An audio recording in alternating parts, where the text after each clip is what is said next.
Bi dirûjmê pêkve hêstirîn Hewpeymanî Kurdistanî li Qezaşexan bangeşa xwe hilbijar nadikat. Xelk û tex û çînên vê qezayê jî çendîn cihên cewaz seredana kandînên xwe dikin û piştevaniya xwe bo Hewpeymaniya Kurdistanî û kandînên wê li vê deverê dûpa dikin. ئێمە وەکو خەڵکی ئەم سنوورە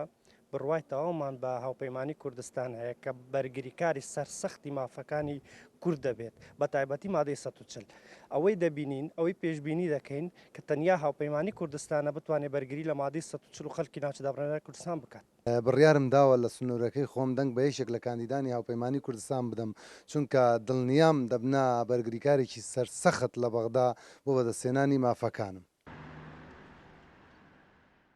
کاندیدên Hewpeymanî Kurdistanê jî bi şêweyekî serdemiyane bernameyê hawpeymanî û erkên li ser milên xwe bo xelkî dene diyar kirin. سپاس بو خلک قضا شیخان اصلا شیخان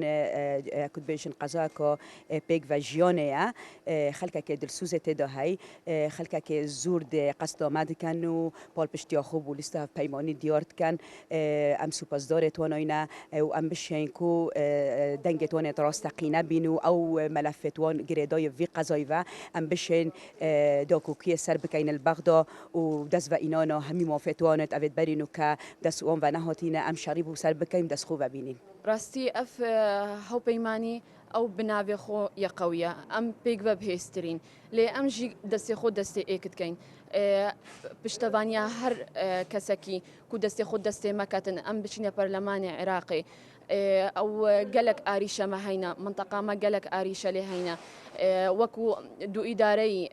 ئەف دوو ئیدارەی ئەم چارەسەرکەین ئەپڕێکە دەستوری کو ام افیا تعیناتا ام چارەسەرکەین یا مەلاکە یا هەر تشتێکی هەبێت ئەم خزمەتە خەڵکی خۆدابین کو ئەپڕیا دەستوری ئەم وان ملەفا بکەین ئەبێت هەتان هۆ نەهاتینە vekirин.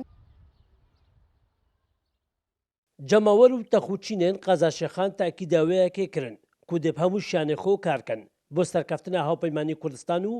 kandîdên wê ji ber ku li gor gotina wan kandîdên hewpeymanî biparêzer û dakûkîkarên rastaqîneyên mafê xwe li Bexda dibînin. Şêrwan Xedir Kursan News, Qezaşexan.